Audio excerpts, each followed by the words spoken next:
Bonjour, bonsoir, ici Tammy Kabaj, ravi de vous retrouver dans cette nouvelle vidéo dans laquelle je vais répondre à la question suivante. Quel est le meilleur moment pour devenir libre financièrement? Alors j'ai reçu cette question qui est assez intéressante, j'ai plus de 50 ans et je ne sais pas s'il est encore temps pour moi de me libérer financièrement. Alors je pense qu'effectivement c'est une excellente question et je vais y répondre dans 2 petites secondes. À tout de suite.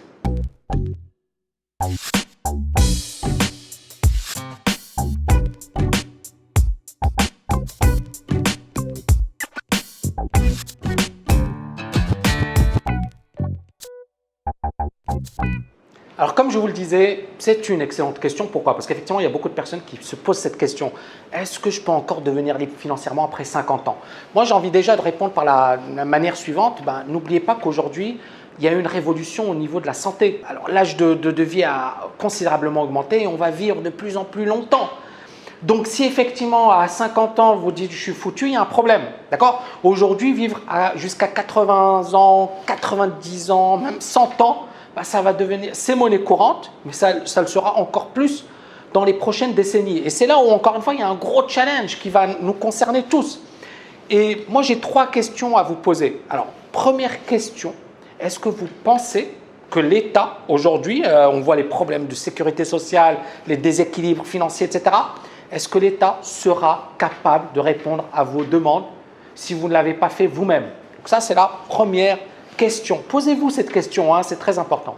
Deuxième question, est-ce que vous pensez que la meilleure solution, c'est de rester les bras croisés comme ça, à attendre qu'il y ait un miracle?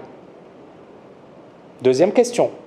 Troisième question, est-ce que vous pensez que vous accepterez de vivre dans des conditions moyennes, déplorables, pendant 30 années, pendant 20 années? Vous voyez ce que je veux dire? À 50 ans, on est encore jeune aujourd'hui.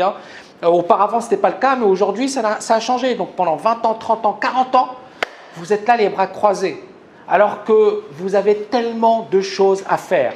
Donc moi, encore une fois, j'ai envie de revenir sur ce point parce que je pense que c'est très très important, l'indépendance financière. C'est précieux. Alors, beaucoup de personnes vont me dire « Ouais, mais Tammy, j'ai déjà répondu à la question sur l'argent, l'importance et ne pas être esclave de l'argent. » Mais pour moi, l'indépendance financière, c'est important, il faut y penser sérieusement dès aujourd'hui.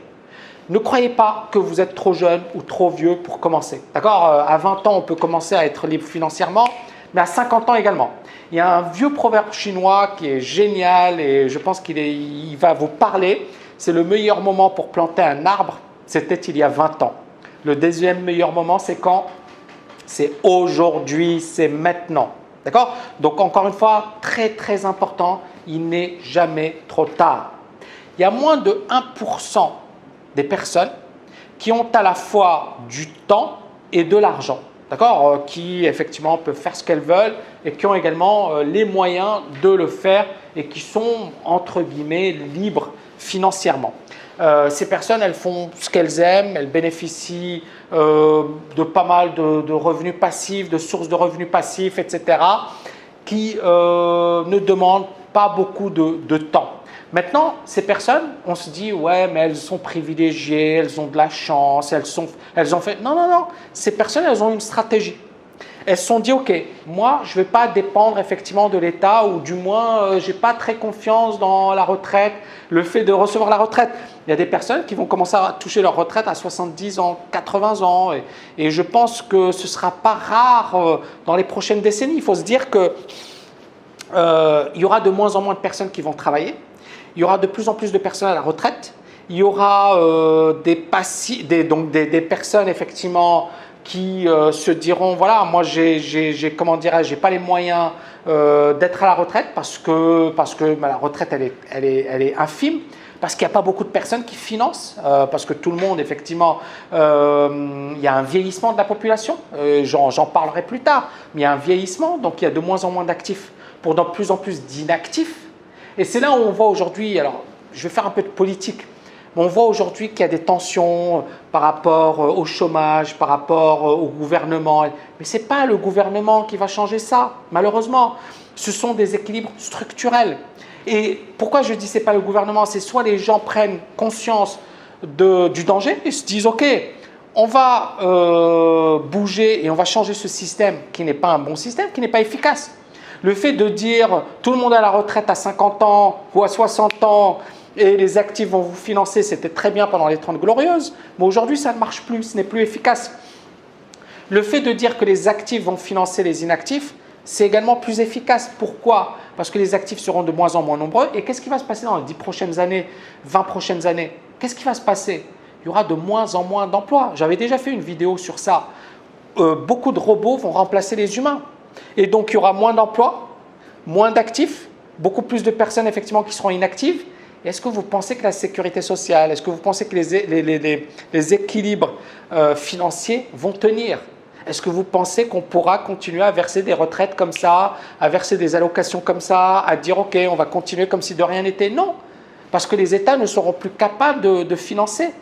Et c'est là où, encore une fois, moi je vous dis, le problème il n'est pas de vous faire peur, mais d'être réaliste et de vous dire, si vous ne pensez pas à votre liberté financière, au moyen de trouver votre liberté financière, ce n'est pas quelqu'un qui va le faire pour vous et ce n'est pas l'État qui va le faire pour vous.